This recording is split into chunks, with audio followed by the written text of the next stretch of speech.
Pertanyaannya, bagaimana strategi paslon menjamin keselamatan dan kesejahteraan pekerja migran Indonesia? Waktu Bapak 2 menit untuk menjawab dimulai saat Bapak berbicara. Silakan. Terima kasih. Kembali negara hadir dengan segala perangkatnya. Ada duta besar di sana. BP2MI ada juga. Kementerian Tenaga Kerja ada. Pemerintah daerah ada. Kami mau bercerita pengalaman. Karena kemarin kami komunikasi dengan pekerja migran kita yang di Hong Kong. Kita live bersama dan mereka menuntut apa yang menjadi pertanyaan ini. Pak Ganjar, apa pelindungan yang diberikan kepada kami? Inilah panic button, inilah nomor telepon dan kalian kalau ada masalah telepon ke situ. Kalau tidak, maka ini akan kita tarik di pemerintah tertinggi agar kita bisa mengintervensi. Kenapa ini menjadi penting?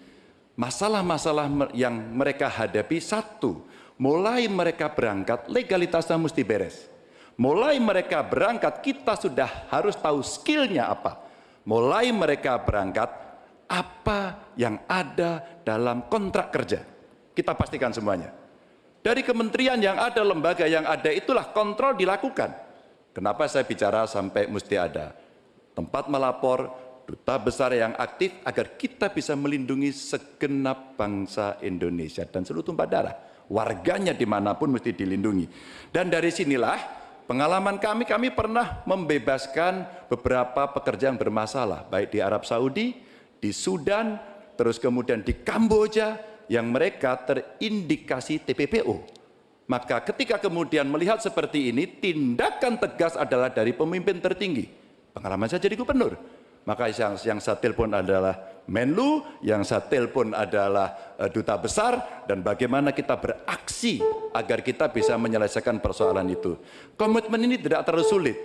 Ketika data benar, instrumen benar, melakukan dengan cara yang benar, maka seluruh persoalan akan cepat diselesaikan. Waktunya habis, Bapak. Sekarang kami berikan kesempatan kepada calon presiden nomor 1, Bapak Anies Baswedan, untuk langsung menanggapi. Terima kasih, Pak dengan Ganjar. waktu 1 menit. Meneruskan apa yang tadi disampaikan. Saya berjumpa dengan para pekerja migran di Malaysia, ngobrol dengan mereka permasalahannya. Datang ke desa pekerja migran di Wonosobo, pasti Pak Ganjar juga tahu. Nah, apa yang saya temukan? Memiliki kewenangan di pemerintahan tidak berarti memiliki pengetahuan tentang permasalahan. Yang dimiliki kewenangan, pengetahuan siapa yang tahu? Justru aktivis-aktivis pekerja migran. Jadi kami melihat harus dilibatkan para aktivis pekerja migran, mereka yang tahu lubang-lubang masalah di dalam melindungi pekerja migran. Kita memang betul, kita ingin melindungi sejak pra keberangkatan sampai mereka berada di sana. Tapi di tengah itu banyak sekali lika-liku yang ketika kita berada di birokrasi, banyak yang tidak diketahui. Karena itu kami melihat, libatkan mereka, lalu negara kolaborasi. Kewenangan dimiliki negara, pengetahuan dimiliki oleh para aktivis itu, kita eksekusi, melindungi dan memastikan mereka bisa hidup bekerja dengan tenang di sana. Waktunya habis, Bapak. Selanjutnya kami berikan kesempatan kepada Bapak Prabowo Subianto, calon presiden nomor urut 2, untuk menanggapi atas jawaban yang disampaikan oleh Bapak Ganjar Pranowo. Waktu Bapak 1 menit dimulai saat Bapak berbicara. Saya kok ya harus mengakui juga bahwa saya banyak sependapat dengan dua. Berarti apa ya, keberpihakan kita kepada kaum pekerja di luar negeri itu sebenarnya sama. Semua benar. Tetapi menurut saya ada berapa kedutaan kita di beberapa negara kewalahan. Masalahnya terlalu banyak. Jadi benar yang disampaikan Pak Anies, aktivis-aktivis ini sangat membantu untuk mengikuti dan membantu pekerja migran kita di mana-mana. Saya pernah pengalaman, saya pernah diberitahu oleh seorang aktivis, seorang perempuan, tentang seorang pekerja perempuan di Malaysia yang 2 minggu lagi mau digantung. Kalau tidak ada berita dari aktivis perempuan ini, kita tidak bisa bantu dan intervensi. Jadi benar, peran aktivis-aktivis sangat penting di bidang pembelaan hak-hak pekerja kita di luar negeri. Mereka adalah pahlawan-pahlawan. Terima kasih. Waktunya habis. Mohon tenang hadirin sekalian. Kami persilakan kepada calon presiden nomor 3, Bapak Ganjar Pranowo, untuk merespon tanggapan dari Capres nomor urut 1 dan juga Capres nomor urut 2. Terima kasih atas masukannya. Karena udah banyak setuju ya baik-baik saja.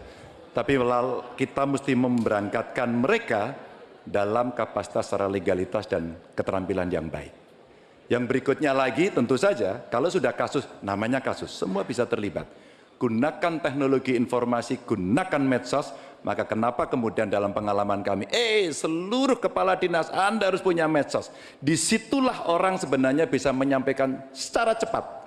Maka ketika itu masuk dalam dashboard kami, dalam lapor GUP umpama pada saat itu, kita merespon dengan sangat cepat karena kita tahu persoalan yang mereka hadapi. Menggunakan banyak pintu-pintu untuk melaporkan ini adalah bagian cara menangani kasus yang paling tepat.